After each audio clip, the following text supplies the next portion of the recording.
우리의 마음은 위축되지 아니하고 우리 걸음도 주의 길을 떠나지 아니하였으나. 아멘. 어떠한 상황과 시련, 핍박 상황 속에서도 죄의 유혹 가운데서도 마음이 위축되지 않았다는 것. 돌아갔다는 얘기입니다. 이거 신앙생활 해보니까 이거 너무너무 힘드네 이거. 갈수록 태산이네. 기도도 하라고 그러지요. 헌금 생활 똑바로 하지 않는다고 또 뭐라고 했었지. 또 일은 또 왜 이렇게 많아? 교회 가면 또 일을 하면 할수록 일이 더 많이 주어져요. 왜냐하면 그만큼 일꾼이 없다 보니까. 그래서 어떤 사람은요 발을 슬쩍 뺍니다. 예. 후퇴하다, 되돌아가다. 여기 쑥이라고 하는 단어를 썼어요. 돌아가고 발 빼고. 그게 참 안타깝죠. 그럼에도 불구하고 어떻게 했다고요? 우리 걸음도 주의 길을 떠나지 아니했습니다. 여기 길을 떠나지 않았대요. 그러니까 이러한 신앙이 필요하다니까요. 위축되어졌다라고 하는 것은요, 여기 배교적인 행위도 포함됩니다. 환난과 시련이 오면요, 변절자들이 많아집니다. 주의 길을 떠나지 아니했습니다. 뭐 비행기 같은 회피 기동 훈련도 있는데 이건 우리 신앙은 이렇게 하면 안 되는 거지. 우리의 마음은 본래의 완악함과 맹목, 속박으로 이전의 죄와 어리석음으로 욕망과 정욕을 품고 만족시키고 채우려는 마음으로 되돌아가지 않았습니다. 우리 마음, 자연인의 마음, 거듭나지 못한 옛사람의 마음은요, 십계명을 다 깨버립니다. 여들은 십계명을 다 자연스럽게 깨버려요. 양심의 가책도 없이. 세상에 길들여진 십년들이 그렇습니다. 어리석은 자는 그의 마음에 이르기를 하나님이 없다 하도다. 그들은 부패하여 가증한 악을 행함이요 선을 행하는 자 없도다. 하나님이 하늘에서 인생을 굽어 살피사 지각이 있는 자와 하나님을 찾는 자가 있는가 보려 하신즉 각기 물러가 함께 더러운 자가 되고 선을 행하는 자가 없으니 한 사람도 없도다. 이 물러갔다는 이 쑥이라고 하는 단어를 쫓아냈더니 이게 이 더러운 사람이거든요. 발을 슬쩍 빼버려요. 더러운 자가 됩니다. 선을 행하는 자 없다고 했어요. 죄악을 행하는 자들은 무지하냐. 정말 무식한 사람들은요, 죄 짓는 사람들이 무식한 거예요. 그 똑똑하고 똑똑하지 아니한 것도 전혀 관계없어요. 뭐 세계적으로 뭐 대단한 MS 회사 뭐 빌 게이츠도 보니까 연문설이 아주 대단하더만. 그러니까 아무리 똑똑하고 잘났다 할지라도 부유하다 할지라도 죄 앞에서는 어때요? 무기력합니다. 예수를 몰라서 그래요. 예수님을 깊이 알면요, 죄에 대해서 되게 민감합니다. 하나님 살려주세요. 내가 죄의 길로 가지 않기를 바랍니다. 이게 신앙의 자세입니다. 돈 많이 벌게 해주세요. 좋은 직장 주게. 그건 두 번째 문제예요. 그렇게 살아야죠. 물론 잘 돼야죠. 좋은 차 끌고 다녀야죠. 저도 좋은 차 끌고 다니는 사람들 보면 부러워요. 뭐 사람인지라 어쩔 수 없는 거죠. 뭐.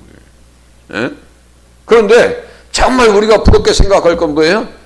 죄악을 행하는 자들은 무지하냐. 죄를 극복하는 사람들은, 그러니까 반대로 보면 정말 유식한 사람들이네요. 죄는 십계명 깨는 게 죄예요. 그러나 그들은 지존하신 하나님을 시험하고 반항하여 그의 명령을 지키지 아니하며 그들의 조상들 같이 배반하고 거짓을 행하여 속이는 활같이 빗나갔다. 자, 관역에서 빗 맞는 것이 죄입니다. 율법은 이렇게 가리키는 거나 있어요. 이쪽을 향해서 쏴. 네. 지시하다, 교훈하다, 가르치다, 가르키다. 이게 율법이에요. 죄는 뭐예요? 율법이 아닌 게 죄거든요. 아노미스, 아노미아. 거짓을 행했어요. 십계명 바로 나오네. 바로 옆에 거짓을. 이게 뭐라고요? 변절자이고. 이게 죄요. 다른 게 아니에요. 자기 산당들로 그의 노여움을 일으키며 그들의 조악한 우상, 여기 거짓도 나오고 우상도 나오네요. 그러니까 다시요, 영을 분별한다는 것은 십계명 갖다 들이대는 거예요. 다른 거 없어요. 그냥 뭐 기도 많이 하고 눈치가 빠르고 무슨 뭐 우리가 무슨 뭐 무당이요? 그런 거 하지 말라 했어요. 십계명을 갖다 내 자신도 보고 주변도 살피면은 딱 맞습니다.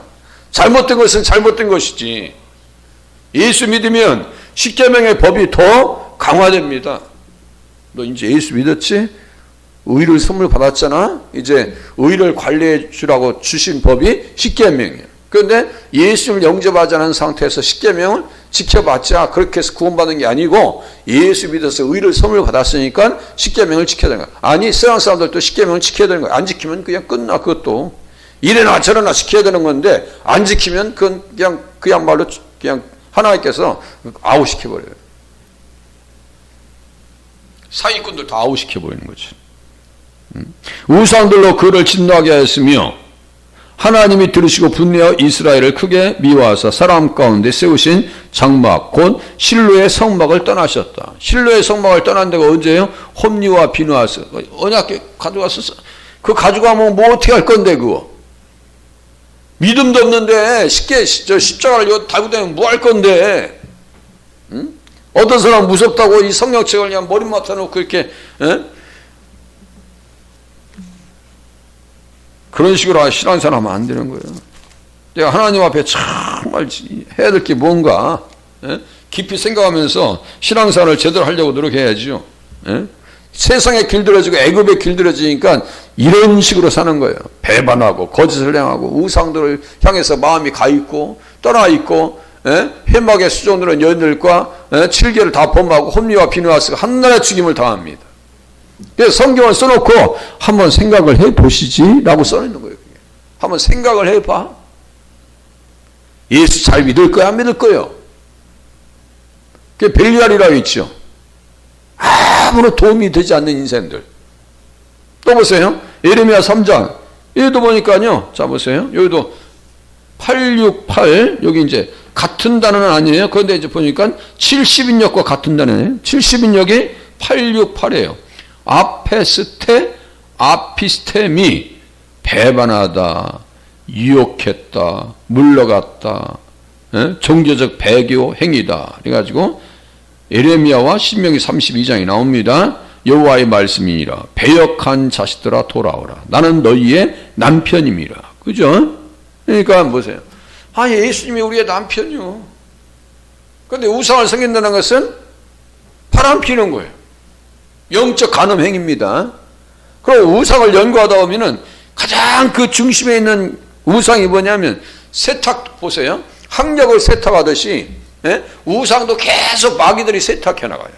세탁해 나가는데 처음에는 뭐 보이는 돌 뭐 이런 것들 짐승의 형상들 그게 이제 우상인데 나무를 깎아놓고 이런데요. 지금도 그렇죠. 뭐 우상도 뭐 석상 만들어놓고 별의 별짓들을 다 해. 심지어 그리스 사람들은 이렇게 형상을 만들어 놓으면 그곳에 영혼이 들어간다고 했어. 별로면 말들을 다 해. 그래서 섬겨야 된다. 아이고 참. 우상을 계속 세탁하고 세탁해서 마귀들이 무엇을 우상을 만들었느냐? 자기요, 자기. 그래서 예수님께서 뭐라고 하시냐면 나를 따라오려거든 자기 십자가를 지고 나를 쫓아오라고 그랬어요. 그러니까 나를 깨버린다고 하는 것이 너무너무 힘든 거예요. 나를 깬다는 것은 하기 싫은 것을 해야 되는 거거든요. 누구든지 자기를 사랑하지 않는 사람이 누가 있어요? 자기 연민에 빠지지 않는 사람이 누가 있냐고요. 다 자기를 좋아하지. 자존심만 건드려봐 그냥. 오늘 기분 나빠서 못 살겠네. 막 당장 나옵니다. 그걸 깨버려야 돼요. 자존심이 없어야지. 돌아오라. 내가 너희 남편이야. 내가 너희를 성읍에서 하나와 족속 중에서 둘을 택하여 너희를 시온으로 데려오겠고 내가 또 내 마음에 합한 목자들을 너희에게 주리니 그들이 지식과 명철로 너희를 양육하리라. 양육받아야 돼요. 누가복음 8장에 보니까요. 배반하는 자, 믿음에서 떠나는 거 이게 뭐예요? 마음이 위축되는 거. 난 그렇게 하지 않았다는 얘기예요. 미혹하는 영과 귀신의 가르침을 따르리라 그랬어요. 귀신의 가르침 뭐 귀신론, 김기동의 통일교의 원리강론 남녀 호랑 깨교 그래서 히브리서 또 3장에 보니까 하나님에게서 떨어질까 조심해라. 떨어지는 거예요. 불의의 주의 이름을 부르는 자마다 불의에서 떠날지어다. 이 떠나는 거예요. 이게 진짜 떠나는 거지. 그냥 교회에서 떠나는 것은 떠나는 게 아니에요. 자, 그래서 하나님으로부터 그분을 향한 사랑과 믿음과 그분을 향한 소망에서 또한 그분의 예배와 섬김에서 돌아서지 않았습니다. 자꾸 주님 앞에 나와서 말씀을 드려야 돼. 모이기를 피하는 어떤 사람들의 습관과 같이 하지 말라. 그들의 시련은 그들의 마음이나 행동으로 하나님으로부터 배교하게 할 만큼의 영향을 미치지 못했습니다. 시련과 환난과 시련 속에서도 흔들리지 않았다는 얘기예요. 내 주는 강한 성이요. 흔들리지 않았어요. 또 우리의 발걸음은 주님의 길에서 그분의 계명의 길에서 거룩함과 진리와 믿음의 길에서 벗어나지 않았습니다. 주의 길을 떠나지 아니했습니다. 회피하지 않았다. 도덕적으로 타협하지 않았다는 거예요. 네? 나봇 같은 경우는요, 그냥 타협하면 되는 거예요. 포도원 그거 좀 마음에 든다는데? 후한 값에 쳐준대. 가끔 주변에 보면요, 그 비싼 땅덩어리를 싼 값에 처분하고 후회하는 사람들이 너무 많아요. 여기 공항 고속도로 이게 인천에게 건너오다 보면 인천이라고 크게 쓴 이렇게 산이 있어요. 그 산에 그 돌산이거든요. 그 돌산을 그 사람이 얼마씩 팔았냐면요, 한 평에 100원씩 팔았어요. 옛날에 뭐 환율 따지면 되게 비싼 값이죠. 그 당시는 100원씩 팔았어요. 그런데 산 사람이 이 세상에 산에 보니까 이게 돌이 보통 돌이 아니에요. 대리석이 보통 품질이 아니에요. 그래서 대리석을 다 해가지고 개발시켜가지고 대리석 팔아서 돈 벌어. 땅값 올라서 돈 벌어. 그래서 판 사람이 어떻게 했냐면요, 화병 나서 죽었대요. 여러분들 그러지 않겠어요? 내가 집을 팔았는데 집이 막 3배 뛰었어. 화병 나갔어요, 안 나갔어요? 근데 내가 집을 샀는데 3배로 뛰었어. 그러면 화병 안 나. 그냥 막 좋아가지고 엔돌핀이 나와가지고 그냥 막 할렐루야 그럴지도 몰라요. 근데 집값이 그냥 파는 동시에 내가 가지고 있을 때는 세상 안 오르더니 팔았는데 그 산 사람의 값이 3배로 뛰었어요. 아이고 사람 이렇게 머리하고 드라마에 나오듯이 하얀 거 띄고 수건 띄고 누워 있어야 될지 몰라요. 네, 그런 거예요.